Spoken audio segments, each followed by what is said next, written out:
Welcome to this edition of Return to Grace, the Power of Beauty in Feminine Achievement. And this is going to be one of my favorite conversations of all time, guaranteed, because it's one of my passions. It's about one of my passions. So it is my absolute honor, delight, and I am so excited to bring you, to share with you, ladies out there, the most gorgeous person, expert on beauty and style. She has had more than 30 years as an haute couturière, as a consultant, not just a color consultant, style consultant to all levels of society. She is in a class and a league of her own when it comes to everything to do with style and beauty.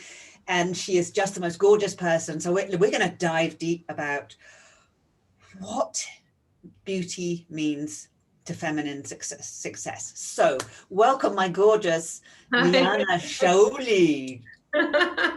Merci for the pronunciation. Hi, beautiful. It is such a delight. We've had conversations earlier, and I told you how excited I am because I think that we don't talk enough about this.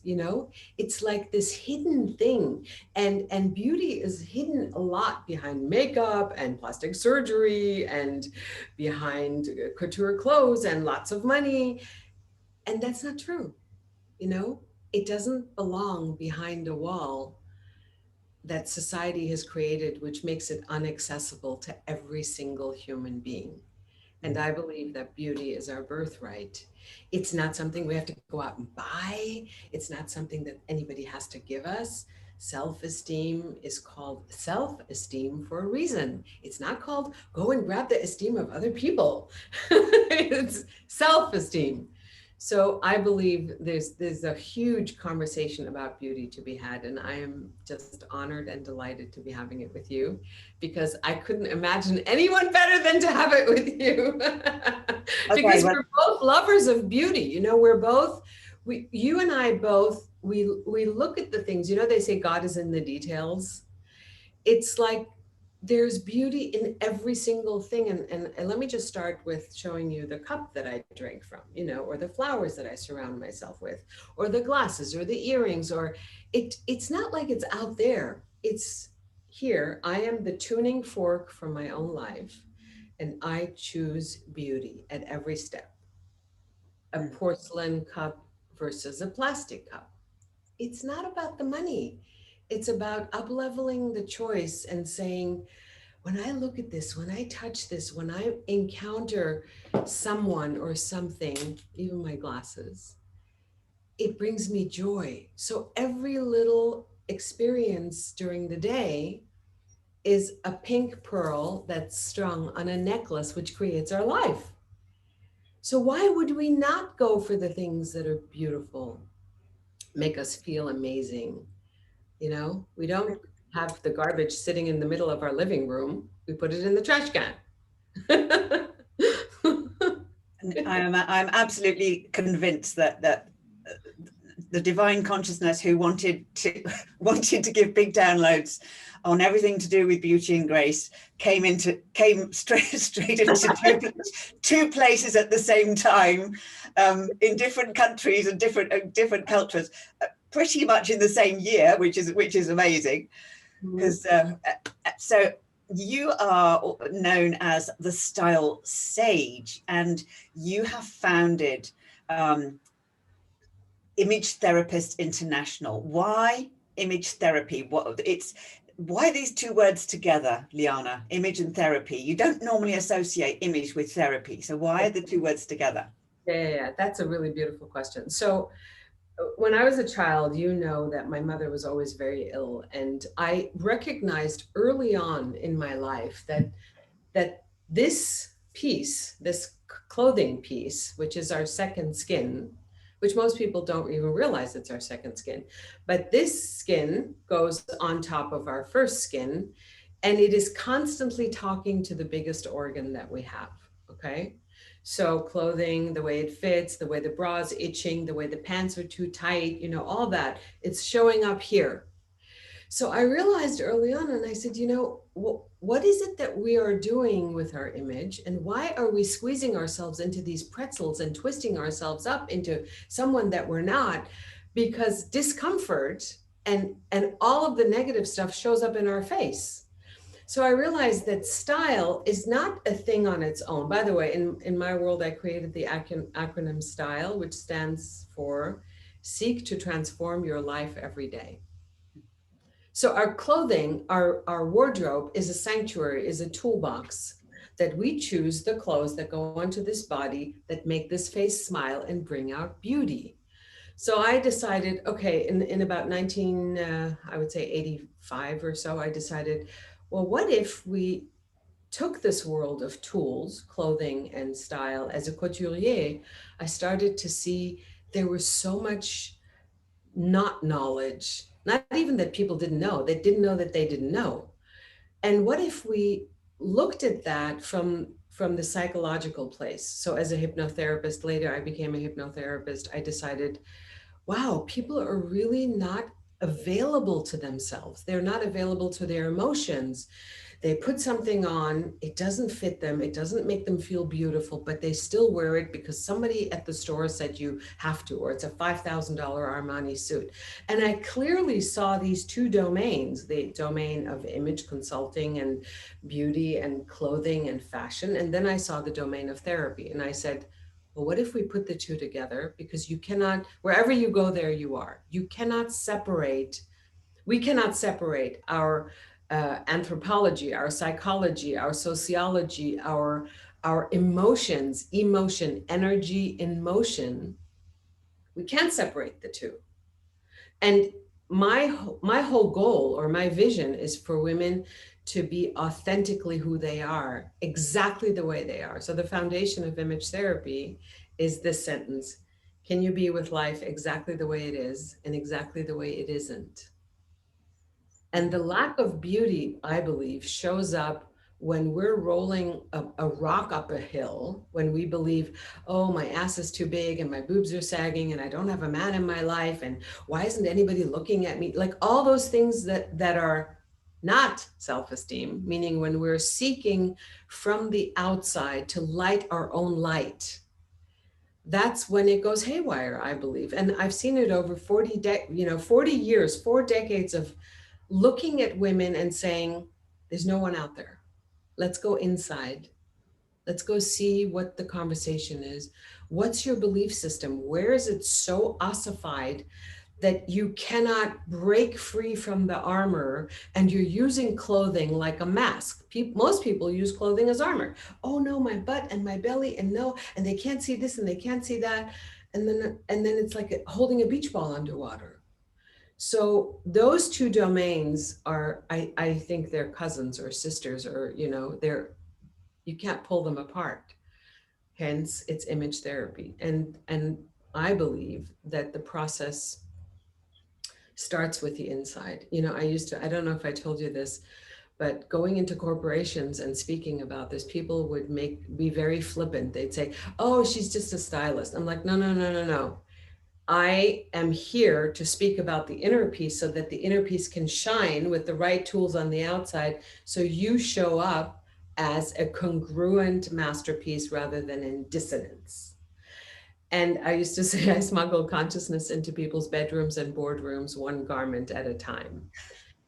And that's what I do. It's like people think, oh, there's the clothing woman. There's the lady who's going to teach us how to dress. And within 5 minutes, half the audience was in tears because they realized, oh my God, I have been hiding most of my life. I'm not being really who I am. I'm dressing like my mother, like my cousin, like my brother. It's so interesting, Jenny, to see what happens to an audience, whether it's 50 or 5,000.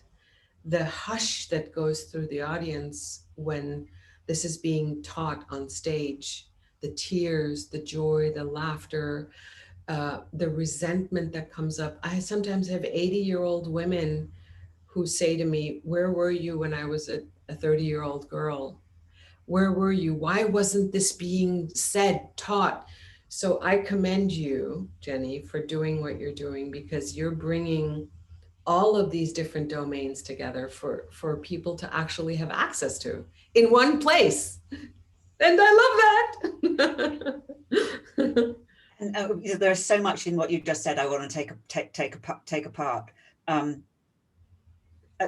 I think that the reason, the beginning of what you said is so key, that beauty is a way of life as well as a way of being, that we can choose beauty. We can choose beauty all the time. We can choose it in a cup, in your glasses, as well as clothes. This isn't just about clothes.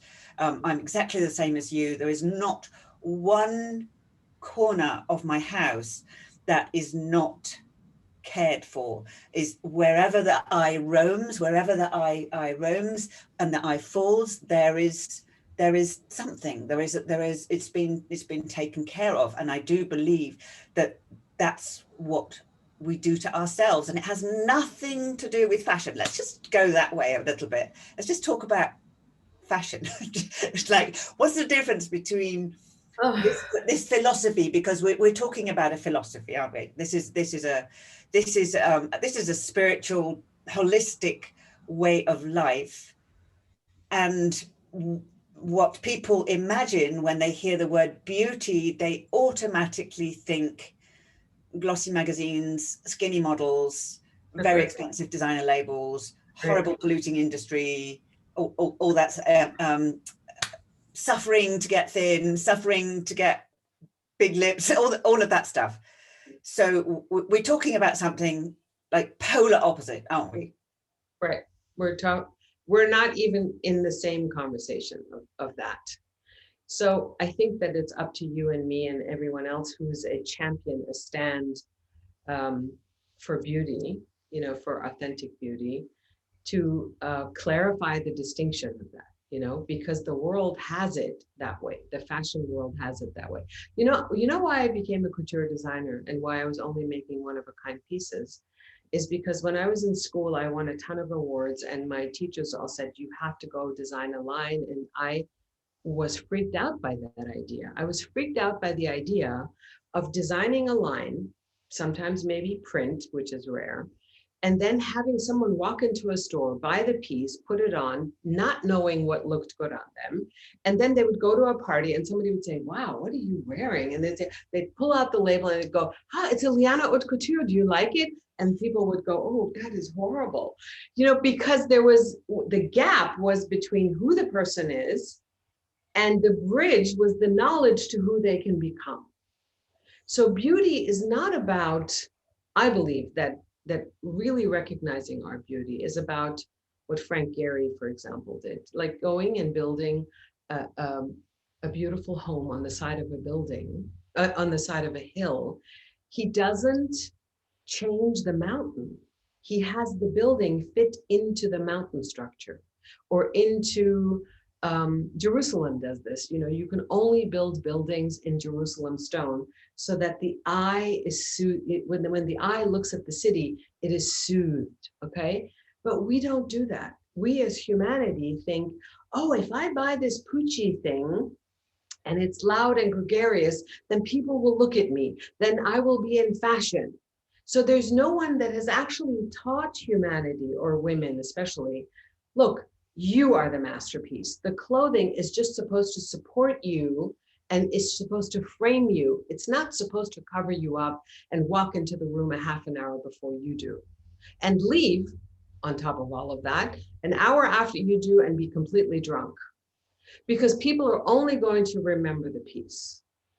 So fashion is more about, is it loud? Is it bright? Can you recognize the label? It's not for the person. It's for the industry to be making money. I know a lot of people are not going to like what I'm saying. And it can be both. So this is my jam, I want to uncover 1 billion stars, Jenni. So my commitment and my stand is to be host to a wisdom and a knowledge that every human being can learn on their own. So fashion can be fashion, we can be we, and we can choose through this bridge of wisdom and knowledge to decide, okay, this works on me, fashion designers design, and I choose. It's not that someone else is choosing for each individual masterpiece. And that's the distinction. It doesn't mean that fashion designers should stop designing, but I was a designer. I look at the people that I have in my life and I go, half of the stuff that's being designed and made and so much money is being spent and effort doesn't fit most people. Most women don't look like that. Most women can't wear that. Most women don't blossom in those colors or those designs or those proportions or those ratios. Most women are round, they have boobs, they have a nice butt, they, you know what I mean? And they live their lives in a different way. So I don't know. Did I answer your question? I get very excited about this. We did. So we've done that. So we can sweep that one aside now and get right into the juicy bits. But it's good to distinguish people for people the difference, because a lot so many women, and I see this so much in the coaching industry, and I love to tell my little story. Quickly about the red dress syndrome. And there's nothing intrinsically wrong with red dresses. I don't have anything against red dresses, but it's really interesting when you go to a networking event of 100 women, they seem to come out of a mold. There's a look, especially with coaches, that they've come out of a coach's mold, and stand out. At one particular event, there were 12 of them out of 100, all wearing red dresses. So they thought it was funny, and they had a photo taken of themselves. But quite honestly, you could not tell the difference between the TEDx speaker, of which there was one, who shouldn't have been wearing red. She was a Viking, and a Reiki master, and an accountant, and everything. And in this world where you need your message to come across so quickly, I was like, I don't know what any of them do. They all look the same, and it's not particularly interesting. In fact, I was one of 3 women. This is interesting, isn't it? This proportion that were only 3 women that really stood out. And again, not standing out because I was wearing designer clothes. I actually adore upcycled clothes. I find so many interesting things, but I stood out because I was dressing from my inside. So what I'd love to explore with you, Liana, is let's go deeper on what beauty is, because you've touched on it several times on this, that women don't even know that they're beautiful, or they don't know how to be beautiful. What does it take? I have a feeling it's partly to do with self-worth and self-love. Is what does it take for a woman's inner beauty to shine? Yeah. Well, I love that we just came from fashion. So let me just bring fashion in just for a second, because it'll make sense. So we think that the pieces that we put on our body is what gives us self-esteem, right? When the truth is that I believe that the most powerful accessory is me loving myself. That's a very powerful accessory. And when I'm dating right now and I'm asking men a lot of questions, and so when you ask a man, what's the most interesting thing about a woman, they say, oh, the fact that she really carries herself, knowing who she is. And so that piece is part of, you don't need any accessories. It's nice to have earrings and stuff. But if we go inside and we take away all the extra marble, like Leonardo da Vinci said, he said, I didn't create this masterpiece. The masterpiece was always inside the stone. All I did was chisel away at the extra marble. It is our job, I believe, because when we are children, when you look at kids, and I look at my grandchildren, they're so excited and happy, and they don't take no for an answer. They're on the playground. They want to play with the kid, and they go up to a kid, and the kid says no, and they say, okay, they go to the next kid. They don't get beaten down. When we become adults, slowly, the drip of negativity in the world, whether it's through the fashion industry or through the I'm not good enough or the psychology or money, we get to a place, most of us get to a place at the bottom of the barrel where we just go, you know what? Maybe the world is right. I've been beaten down so much. I'm not good enough. And often at the bottom of the psychological barrel or the transformational barrel, there is a conversation of I'm not good enough. And beauty is the foundation of healing that wound. Really knowing who I am, what I'm good at, what I'm not good at, and not seeking from the outside to get any more courage or recognition of that which I know to be true. And that's for many people, that's a vacillation between, well, is that really true? And I always say, we don't need proof. You know, I say to my students always, seek your sister's greatness rather than her guilt. And the first sister that I see in the mirror is myself. So going inward and really looking at, you can do this on a page. You can write down on one page, what are you really, really good at? Like no one has to know. You don't have to put it in anyone's face. And what are you not good at? Like math is not my thing, okay? I don't do math and I don't do Windows, but I do a lot of other stuff. So nurturing the pieces that we know are in there and that we know we are proud of, but the world hasn't given us that permission. And the truth is we don't need permission to be proud of what we're good at. You know, I just started baking sourdough bread. And people say, well, what makes you a badass sourdough baker? I'm like, because it's good. So do you see what I'm saying? It's like there's a place to which we come to that it doesn't really matter whether someone likes it or not. And I think that is the key. That's the bridge, Jenni. And maybe for me, that bridge was created when I almost died, when I actually died and got to come back, because I got to see that spending time asking for someone else's agreement with me or to me or in me or about me was like a waste of time. My father used to say, and maybe this is part of the root of who I am, my father used to say to me, Liana, half the world is going to love you and half the world isn't. To just stick to the people who you know can understand you, see you, listen to you, talk to you, they don't have to be in agreement with you, but they get you. And don't talk to the other half. And we spend so much time wanting the other half that doesn't see us or doesn't want to be with us, running after them. I don't know, these are like a human thing that we do.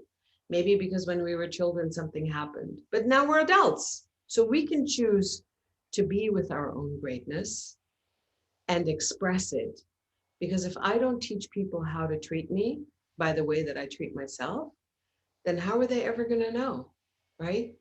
If someone comes into my home and everything is beautiful, people immediately come into my home, they go, wow, ooh, you know, there's a decorum that they're being invited to.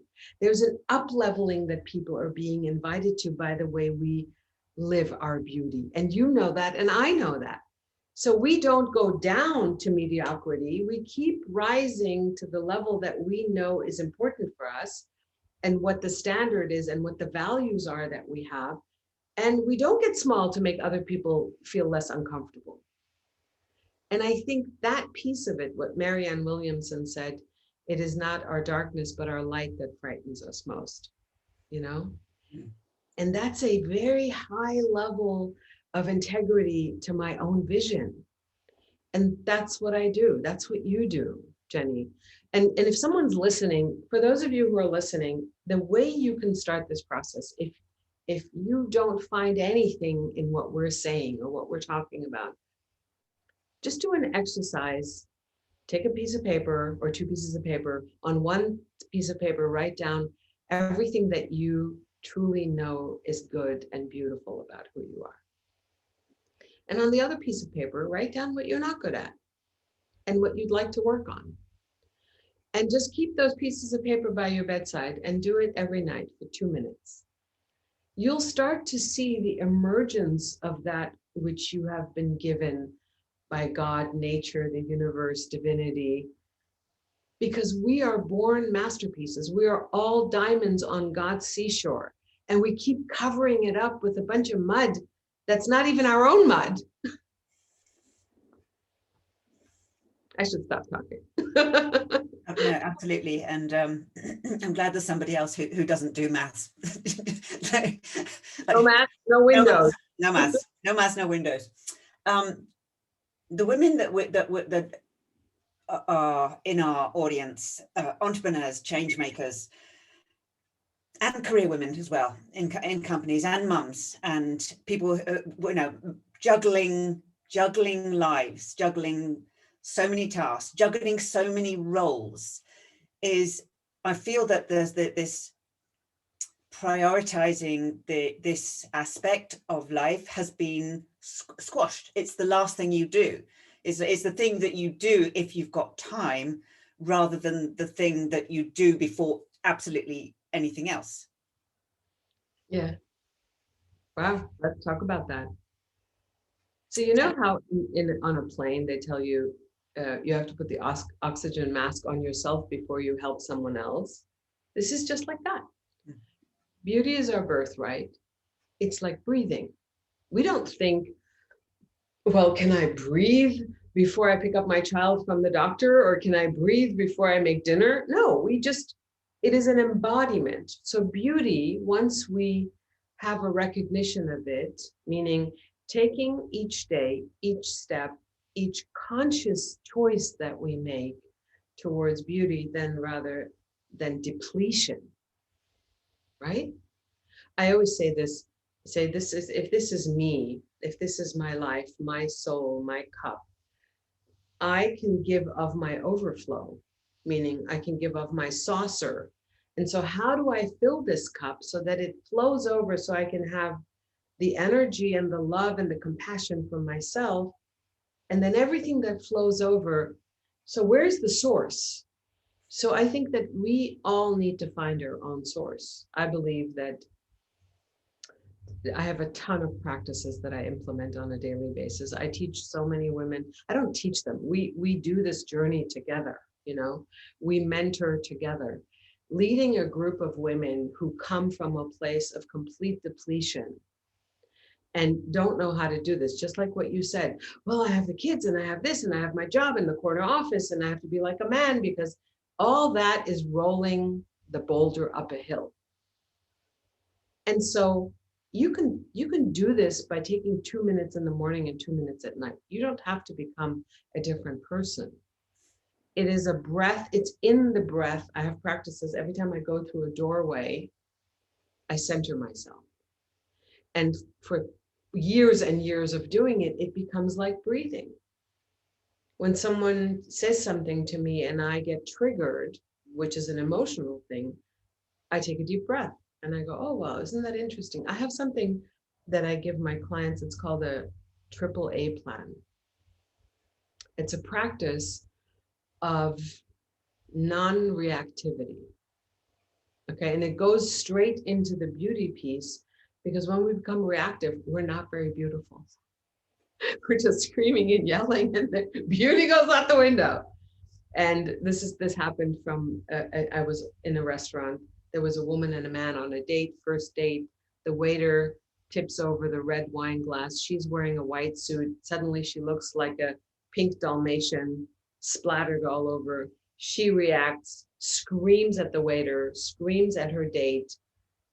The date puts down $50, gets up and says, I think I'm in the wrong place. Goodbye. So she could have reacted different. She could have said, wow, I wasn't supposed to be wearing a white suit. Look at this. I've got a new designer outfit. But we don't do that. So back to the AAA plan, the first A is awareness. If I have an awareness of what's happening in here right now in this moment, which means I'm here, I can feel the insides of my eyelids. The last A is an action. Awareness and action. So what do you think is in between, Jenni? What's the second A that's in between? A, awareness, then there's another A, and then there's action. What do you think the bridge between awareness and action is? Oh, nothing's popping up immediately. Acceptance. Mm. So when we can be, when we're seekers on the inside, or I call us finders, and we're finders. Can I find the grace for myself? Can I just be with life exactly the way it is and exactly the way it isn't, and just take a breath and go, well, this is what happened. I can't make it unhappen. I have agency inside of having acceptance. And then suddenly there's a smile, and suddenly there's, well, that wasn't so bad. You know what I mean? It's our reactivity and our resistance to what's so that makes us unhappy. So when I say make a list and look at what it is, you suddenly go, well, you know what, this is here. My legs are not going to get any longer. I've got news for you. Now I can be in opposition to the fact that I'm 5'3" or 4, whatever, 160 meters, and I can be in opposition to that, or I can just go, you know what? How about I make the best of what's here? Wow. I have creativity and beauty and agency and love and connection and possibility in that. Or I can just sit in the corner and go, oh, my legs aren't so long. I wish my legs were longer. Well, yes. And just in that choice, just in that awareness, acceptance, and action, you become open, you become beautiful, you become radiant, because we have access to that which is ease. You're like, so key, so key is, I mean, this sounds so simple, but it's absolutely true, is most people walk around, myself included, with a furrowed brow because we're concentrating, or pursed lips because we're concentrating, when yeah. then you look, then you catch sight of yourself in the mirror and you go, oh my God, just like, or a photo. just relax, girl, just relax. And then those times when you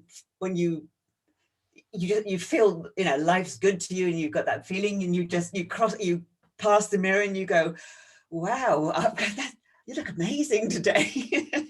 Yeah, or in a photo, Jenny. How many times have we looked at a picture and we go, God, what was I thinking?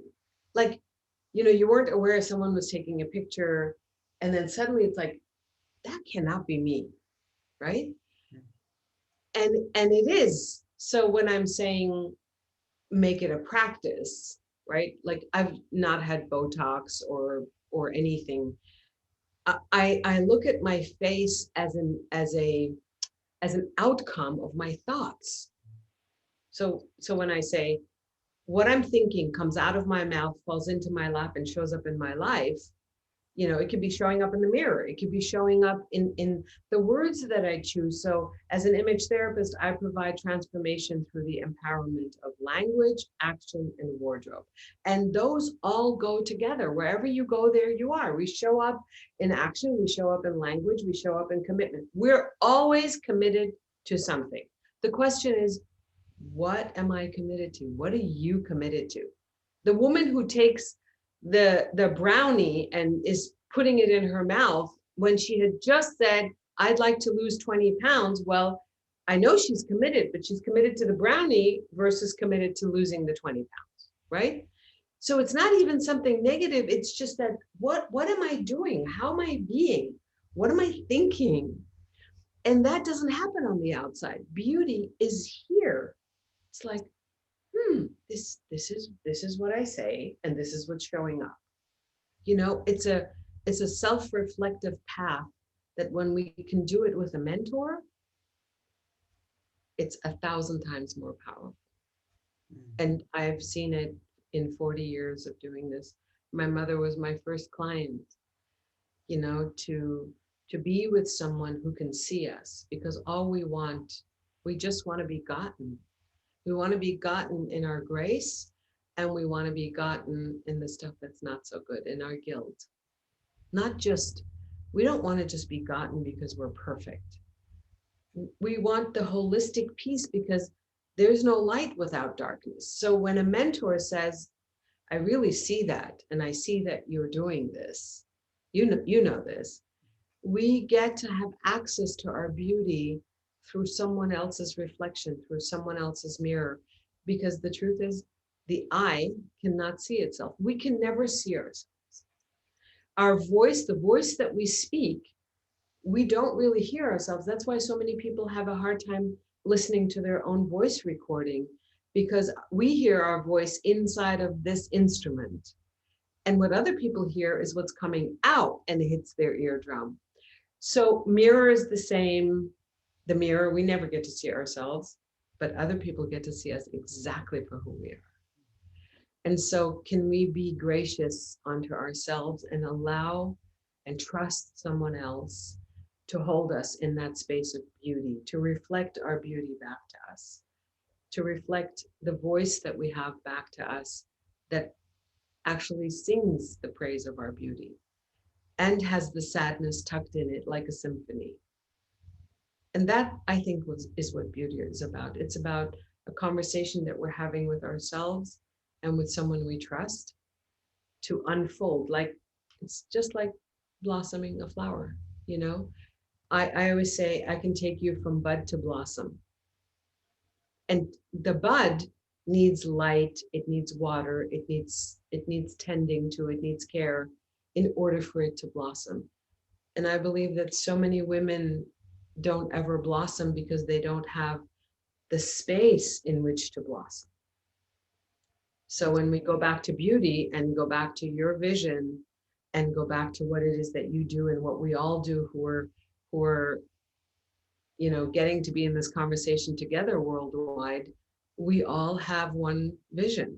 We want to be the space and the community and the platform and the support and the tenderness and the joy and the fierceness to be there for others. You know, no coddling, because time's too short. So when someone's beating up on themselves, I say, you know what, you don't really need a bad boyfriend because you're doing a perfectly fine job of beating yourself up. So stop doing that.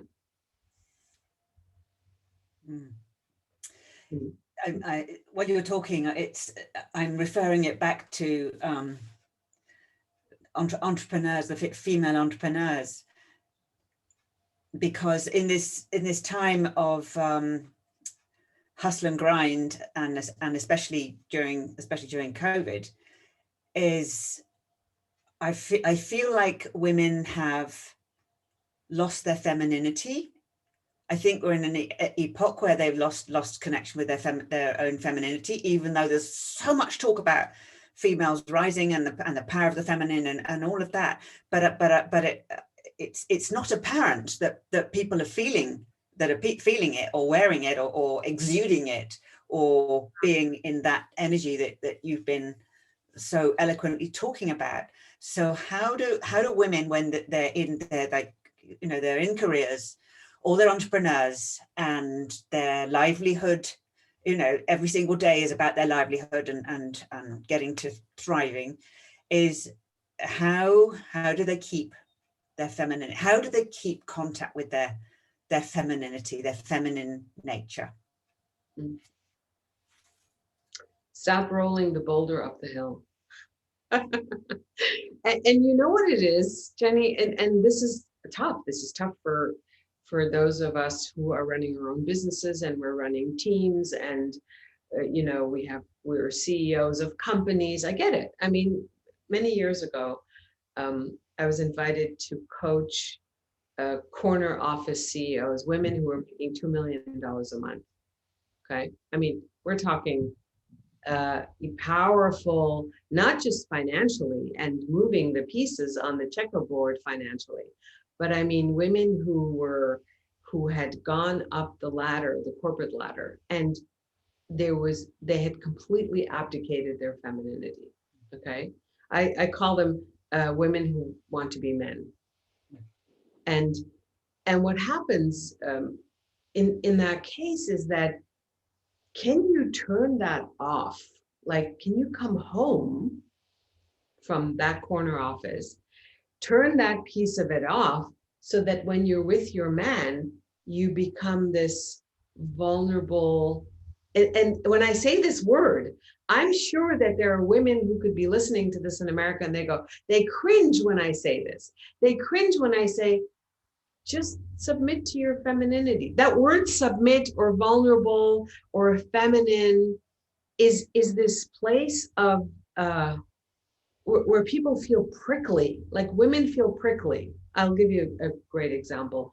You're walking into a store and a man holds the door open for a woman. And I've seen this over and over again. She stands, she stops, and this is what she says to him. Instead of saying thank you and smiling and walking through, she says, I can hold my door open, thank you very much. So we are, by nature and the cartography of our body, we are receiving vessels. So we receive a seed, we birth a child, we are receiving vessels. And when we don't become receiving vessels, it's really hard for us to birth femininity. So there's a symbiotic relationship between the male and the female and the male and the female. And I'm not talking about gender roles. I'm just talking about an archaic system that is in our reptilian brain. A man is a provider, protector, and procreator. And we do 5 million other things, right? One of them is being nurturing to ourselves and being tender. And that's really, really hard, because I think the feminine revolution brought something about where women are told or are being given the example that they don't need a man. And I believe that we all need one another. You know, we all need feminine and masculine energy. And when you haven't done it in so long, when you haven't been gentle with yourself, how are you going to be gentle with others? So gentility, and I think a lot of these words, when I speak to this, when I speak about this on stage, I get a lot of pushback. And I say that pushback is very male. So just try it on for a minute and a half. You don't have to change your life or become a servant. Just try it on. See when you go on a date and you say, oh, thank you. And just smile. Thank you, I received that, and smile. Watch what happens to you. Watch what happens to the world around you. Do you see what I'm saying? I don't know, maybe this is a very long conversation, Jenny, because it's been, I don't know, whatever, how many 60, 70 decades where women have thought that they needed to push and to become different, right? And there's an aspect of our femininity that we've completely lost, abdicated, given up, given away. And then instead of taking responsibility, because this is what I've done, we blame others. Like we blame men. This is a big conversation for me because it's on the edge of this whole Me Too movement, you know? I used to have a class that I would teach to women how to stand in front of a man naked and have him be so engaged in your gaze and your face that he would never look down below your chin. And people cannot believe that. There's a feminine grace that we have, that tuning fork that we are. We have a lot of agency as women. And saying that we're not feminine, or saying that we're not women, or saying that we're equal to men, we're not. They're not equal to us and we're not equal to them. We can do so much. I think we can do so much more, by the way, in different domains, you know? So yeah, I think that is a thorn in people's sides when I talk about that. I think that it's been ingrained into us to be equal. And I don't think we are equal. You know, we both have, men and women both have feminine and masculine energy. And I think if we want to be in a personal relationship with a man, and we're straight women. Now, this doesn't just go for women who are straight. This goes for women who love women, for men who love men. You watch couples, they each have the balance of feminine and masculine. Like, I love being a woman. I love having a man to open a door, hold a chair, you know, pour a glass of water for me, be attentive, right? And for me, that's really important. And if I keep doing everything myself, I will not give him the chance or the opportunity to do that. But that's just me. And I've had a lot of conversations with a lot of women who go, wow, really? And when I talk about it, they just relax and they go, oh, that would be so nice. I'm like, yeah, but then let him. And there's a lot of beauty that's in that. There's, you know, being cherished brings out our beauty. And we're women. We want deep down inside, those of you who are listening and you don't agree with me, I get it. But go deep down inside and see what happens when you're treated with kindness and grace and cherished. Such a great feeling. And such a lovely word, cherished. So I think that we are going to have another conversation because because over time. this is so big and so key, and there are so many ways we could take this. So I think we are going to have another conversation. So this has been absolutely amazing, and I think that you have beautifully explained the correlation between beauty and success. And I don't mean success in a generic way. I mean as in a completely fulfilled life. Self-contained, fully expressed, self-expressed, self-scribing, self-authoring, self-creating, and coming to a conversation with a man or with the world or with a business or with a business partner or with our children as a whole, you know, not as there's something that needs to be filled, but here I am. In Hebrew, we have a prayer that we say on Rosh Hashanah as a cantor. It says, Hineni, I am here. I'm here. I'm here with all of it. And that is so powerful. That's beauty, you know? Knowing who you are and who you're not is, I believe, the foundation of the blossoming of beauty. I'd just like to ask you one more question, because I think that what you just said is kind of really is the most important thing that needed to be transmitted. So my last question to you now today, Liana, is what does preeminence mean to you? Oof. That's such that's another long answer, but I'm going to. I think preeminence to me in my world is the distinction of really understanding me, knowing my worth and what I come to with the world. And I say with the world, not to the world. Because Rumi has a beautiful saying. He says, the world is so big, so if you'd like to be part of it, get so big that the world fits inside you. You know? And preeminence for me is that the magic and the nobility of really accepting this piece of who we are and bringing it to the world. It's not even so much about leadership. It's just being authentic with you, being authentic with the world, living my life at the highest level possible. I always say, not living in all my talents is like spitting into the face of God. And we have so many.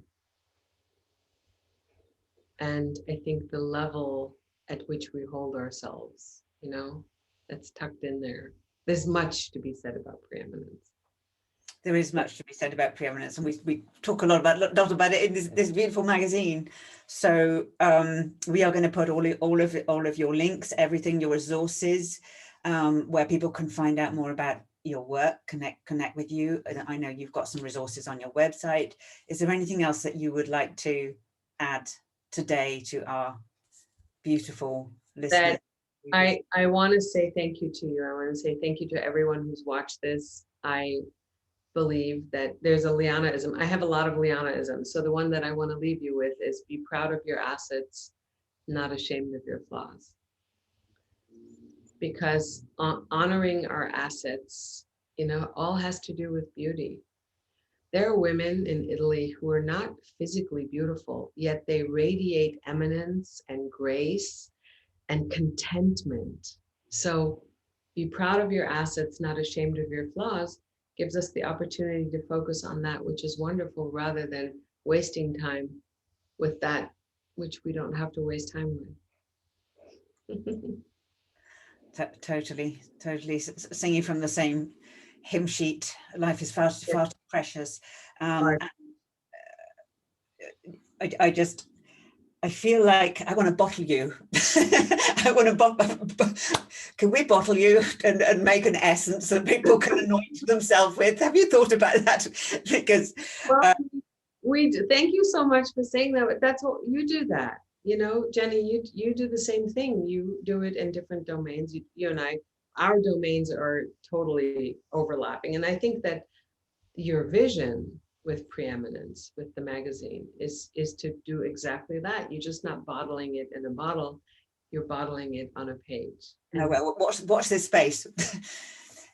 Anyway, I know that for I'm sure that I echo anybody who has listened right to the end of this, is that you need some more Liana in your life. Like I need some more Liana in my life, because of everything, the philosophy, the energy, the beauty that radiates out from you in every single way. It is truly a joy to know you and to be in your universe, and I'm sure that we're going to find lots of really, really exciting things to do together so that we can share them with our both of our mutual audiences. So thank you so much for being with me today, Liana. It's been an absolute joy. I've been in a state of grace all the time. So thank you. Thank you, sweetheart. I'm so grateful. I'm so excited. We're going to do more and big, really big things.